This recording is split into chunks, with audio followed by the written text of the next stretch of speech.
यह कहानी है कबीले वालों की जिन्हें यागलू भी कहते हैं। यह अधिकतर बर्फीले पहाड़ों पर आते हैं। ये खास करके बड़े बड़े हाथियों जिसे अमनक भी कहते हैं। यागलू कबीले वाले इन्हीं का शिकार कर अपना भोजन यापन करते हैं। लेकिन अब मनक हाथी विलुप्त होने के कगार पर आ गई है, इसलिए इन्हें भूख का सामना करना पड़ रहा है। सारे कबीले वाले इस बात को लेकर चिंतित रहते हैं। इस कबीले में एक बूढ़ी औरत होती है जिसे सब बड़ी माँ कहकर बुलाते हैं। ये आत्माओं और अदृश्य काली शक्तियों से बातें भी कर सकती है। बड़ी माँ ने अपने पूर्वजों के आत्माओं से इसका हल पूछा और इसका हल भी मिल गया। इन्हें जंगल में एक लड़की मिलती है। कबीले वाले पकड़कर उसे बड़ी माँ के पास लाते हैं। बड़ी माँ कहती है ये लड़की हमें 4 पैरों वाले राक्षस के बारे में सूचना देने आई है जो हमारे जनजाति को खत्म कर देंगे, और ये तब होगा जब हम आखिरी शिकार पर जाएंगे। फिर एक योद्धा का उदय होगा और यही लड़की उसकी स्त्री बनेगी। इस लड़की का नाम एगलेट होता है। इस कबीले में डीले नाम का एक लड़का भी होता है जो एगलेट को बहुत पसंद करता है। एक रात डीले के पिता अपने दोस्तों से कहते हैं अब हमें शिकार करने ही जाना होगा। अंतिम शिकार का इंतजार नहीं कर सकते, नहीं तो हम भूखे ही मारे जाएंगे, और तुम मुझसे वादा करो कि तुम किसी को कुछ नहीं बताओगे। उनको जाने के बाद डीले को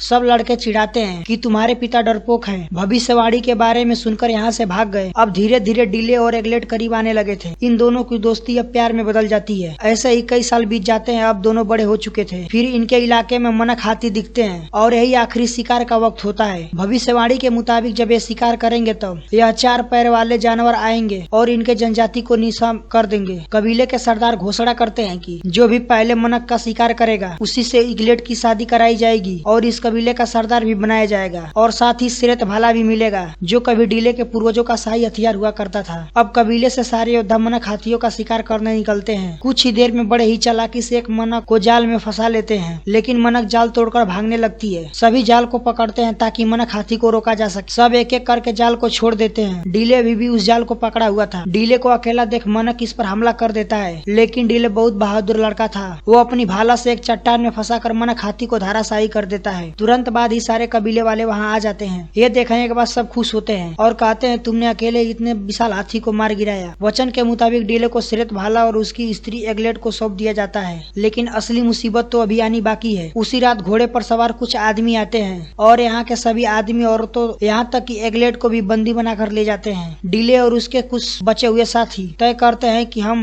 अपने आदमियों को ढूंढकर ही रहेंगे। ये बच जाते हैं क्योंकि ये कुछ देर के लिए बाहर गए हुए थे। अब डीले और उसके साथी उनके घोड़ों के पैरों के निशान को देखते हुए पहाड़ी की तरफ बढ़ने लगते हैं। इनका सफर बहुत मुश्किलों से भरा हुआ था, लेकिन ये किसी भी चुनौती को सामना करने के लिए तैयार थे। वो किसी भी कीमत पर अपने लोगों को बचाना चाहते थे। कई दिनों और रातों का सफर तय करने के बाद ये उस जगह पर पहुंच जाते हैं जहाँ 4 पैरों वाले राक्षसों ने एगलेट के पूरे परिवार को खत्म कर दिया था। एक घने जंगल में डीले को इसके आदमी दिख जाते हैं जिसे बात कर रखा हुआ था। उसी रात मौका देखकर डीले एगलेट और कुछ हस्तियों को छुड़ा लेते हैं। तभी अचानक जिन्होंने बंदी बनाया था वो इन्हें दोबारा पकड़ लेते हैं, जिसमें डीले का एक साथी पकड़ा जाता है, लेकिन डीले और इसका एक दोस्त टिक-टिक भी बच जाता है। डीले भोजन के लिए एक शिकार कर रहा होता है, तभी वो एक गहरे से गड्ढे में गिर जाता है जिसमें एक शेर फंसा हुआ था। उस समय में यह शेर बहुत ही खतरनाक प्रजाति के होते थे। डीले इस शेर को छुड़ाकर अपनी जान बचाता है। अब ये एक कबीले की तरफ आगे बढ़ते हैं जहाँ इन्हें वहाँ के आदिवासी चारों तरफ से घेर लेते हैं। तभी वहाँ वो शेर आ जाता है जिसे डीले ने बचाया था। डीले शेर को वापस जाने को कहता है और शेर वापस भी चला जाता है, जिसे आदिवासी देखकर बहुत हैरान होते हैं और डीले को अपने साथ बैठाकर खाना खिलाते हैं। इस कबीले के आदमियों को भी 4 पैरों वाले राक्षस उठा कर ले गए होते हैं, इसलिए अब सब आगे बढ़ने का फैसला करते हैं। कुछ दूर का सफर तय करने के बाद इन्हें नदी में इन्हें लुटेरे दिख जाते हैं। अब ये उनका पीछा नहीं कर सकते थे क्योंकि इनके पास नाव नहीं होती है। अब ये फैसला करते हैं कि आगे का सफर पैदल ही तय करेंगे। इनके सामने बहुत बड़ा रेगिस्तान होता है जिसे आज तक किसी ने भी पार नहीं किया। कई दिनों का सफर तय करने के बाद रेगिस्तान की दूसरी छोर पर पहुंच जाते हैं जहां आज तक कोई भी नहीं पहुंच सका। ये देखते ही वहां पर बड़े बड़े पिरामिड बनाए जा रहे हैं, जिन्हें पकड़ कर लाते हैं, उनसे मजदूरी करवाते हैं ताकि पिरामिड को जल्द से जल्द तैयार किया जा सके। यहाँ तक जो लीडर होता है, यहाँ इसे बाल्टा कहते हैं। अब डीले गुप्त रास्ते से अपने लोगों के कैंप तक पहुँच जाता है। उनसे कुछ बातें कर बाहर निकलने की कोशिश करता है। बाकी के साथी उसका इंतजार कर रहे होते हैं। डीले अपने आदमियों के पास वापस आ जाता है और कहता है कल सुबह मजदूर बनकर अपने आदमियों के साथ शामिल हो जाएंगे, और ठीक वैसा ही होता है। अगले दिन सभा में डीले अपने सिरत भाला से वहाँ के सरदार को मार देता है, जिससे चारों तरफ अफरा तफरी मच जाता है और अंत में डीले और उसकी आदमियों की जीत होती है और यह कहानी यही खत्म हो जाती है।